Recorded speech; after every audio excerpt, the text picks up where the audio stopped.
L'objet est de permettre à des travailleurs protégés d'avoir un hébergement sécurisé, avec de l'hébergement, mais aussi avec de l'accompagnement administratif, un soutien éducatif, etc. Je travaille à l'ESAT de Coubert et c'est justement la raison pour laquelle je me trouve ici. On est dans l'accompagnement au quotidien des usagers, on prend en compte le partenariat avec les familles, avec les partenaires principaux comme la MDPH, comme les juges, comme les curatelles et les tutelles. Je vais les orienter vers le droit commun, puis vers les établissements plutôt spécifiques ou les dispositifs, et de pouvoir les renseigner aussi sur ce qu'il est possible de faire au sein de notre établissement en termes d'accompagnement.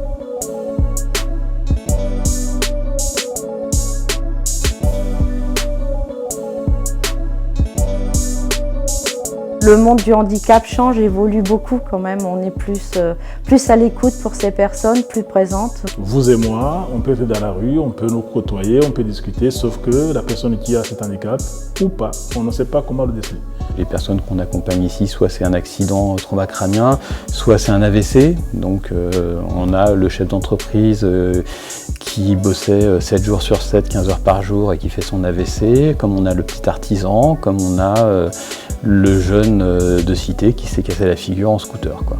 Donc c'est ce public qui est un peu notre vitrine de notre société, dans lequel on retrouve un peu tout ça. Et au jour d'aujourd'hui, je me nourris de tout ça pour les accompagner. Surtout qu'il faut inventer au quotidien l'accompagnement avec ces personnes. Et des fois, la vie en foyer, ça peut être pesant.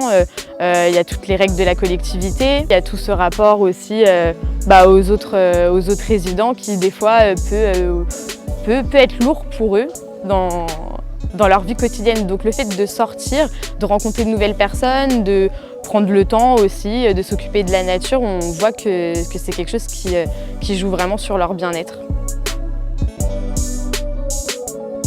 Le conseil à la vie sociale, il vise à donner la parole aux personnes qu'on accompagne, pour qu'on se rapproche le plus près possible du besoin de la personne et qu'on ne fasse pas à la place de l'autre et qu'on ne se fourvoie pas dans une idée qu'on aurait de l'accompagnement qu'on leur doit, mais plutôt que ce soit eux qui fassent émerger leur envie, leurs besoins.